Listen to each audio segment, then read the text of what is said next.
दिख रहा है, क्योंकि उनको नाराजगी थी संजय सिंह के नाम के चयन पर। उनका मानना था कि एक महिला को जिम्मेदारी मिलनी चाहिए थी। अभी देखना होगा क्या पूरी तरह से इन खिलाड़ियों की मांगों को माना जाता है या कुछ और नई तस्वीर देखने को मिलती है। बिल्कुल, संजय सिंह जो कि संघ के नए अध्यक्ष बने थे WFI के, अब सस्पेंड कर दिया गया है। उनके जो तमाम फैसले थे जो उन्होंने अध्यक्ष पद पर बैठने के बाद लिए थे, उन तमाम फैसलों पर भी रोक रहेगी, क्योंकि WFI की जो नई कार्यकारिणी है उसे सस्पेंड कर दिया गया है। इसका आदेश खेल मंत्रालय के द्वारा दिया गया है। केंद्र सरकार ने यह आदेश जारी करते हुए साफ तौर पर कहा है कि अगले आदेश तक कामकाज पर रोक रहेगी। और ऐसे में संजय सिंह जो कि संघ के नए अध्यक्ष चुने गए थे, उन पर भी ये रोक लगा दी गई है। उन्हें सस्पेंड कर दिया गया है। उनके जो सभी फैसले जो उन्होंने अध्यक्ष पद की कुर्सी पर बैठने के बाद लिए थे, उन्हें भी यहां निलंबित किया गया, सस्पेंड कर दिया गया है। और इस तरीके से कुश्ती संघ को रद्द करने का जो आदेश है वो खेल मंत्रालय के द्वारा जारी किया गया है। लगातार संजय सिंह को लेकर के खिलाड़ियों ने अपना विरोध दर्ज करवाया था, लेकिन खेल मंत्रालय की तरफ से यह फैसला क्यों लिया गया है, इसके बारे में भी अभी जानकारी मिलेगी कि आखिरकार ऐसे कौन से फैसले थे जो संजय सिंह के द्वारा लिए गए हैं। और संजय सिंह के द्वारा जो पूर्व में फैसले लिए गए अध्यक्ष पद की कुर्सी पर बैठने के बाद, वो सभी सस्पेंड यहां पर कर दिए गए हैं। केंद्र सरकार की तरफ से क्या कुछ कहा जाता है, इसका थोड़ा इंतजार करना पड़ेगा कि आखिरकार यह फैसला क्यों लिया गया है। लेकिन अभी ये बेहद महत्वपूर्ण हो जाता है कि किस तरीके से WFI की नई कार्यकारिणी, जिसे कुछ दिन पहले ही चुना गया था और अब उसे सस्पेंड कर दिया गया है।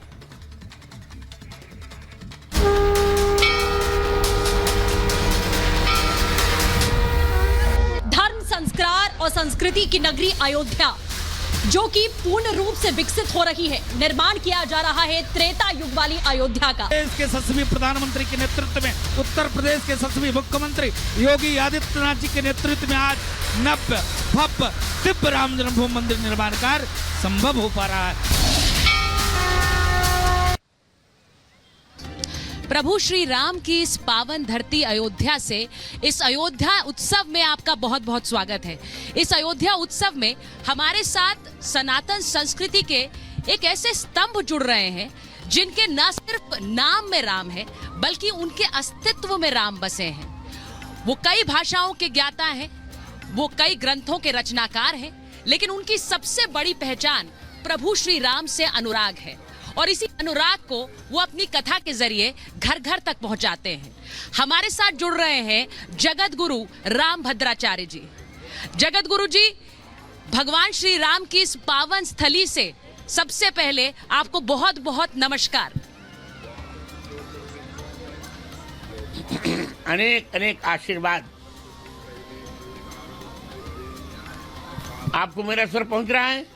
जगत गुरु जी, ये जी बिल्कुल जगत गुरु जी, आपको मेरा राम रची राखा, होई है सोही जो राम रची राखा। जगत गुरु जी, और इसीलिए आज कह रही हूं कि भगवान राम ने तो प्राण प्रतिष्ठा का ये दिन पहले ही निश्चित कर दिया था। हम सौभाग्यशाली हैं कि हम उसका गवाह बन पा रहे हैं। निश्चित रूप से परमेश्वर के विधान में पहले से था, और हम लोग इतना संघर्ष किए। 1984 से अब तक संघर्ष होते रहे। जेल जाना हुआ, नज़रबंदी हुई, पुलिस के डंडे खाए, मुकदमे में गवाही दी। अंततः तो हम विजय प्राप्त कर सके और राम जन्मभूमि हमको मिल गई। अब भव्य मंदिर बन रहा है और 22 जनवरी को उसकी प्राण प्रतिष्ठा होगी। गर्भगृह में रामलला जाएंगे, प्राण प्रतिष्ठा क्या, गर्भगृह में रामलला जी प्रवेश करेंगे। और संयोग से उसी समय मेरा अमृत महोत्सव भी अयोध्या में ही मनाया जा रहा है, 14 जनवरी से 22 जनवरी तक।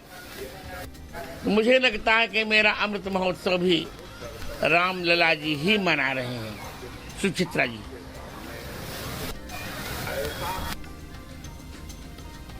जगत गुरु जी, रामलला भव्य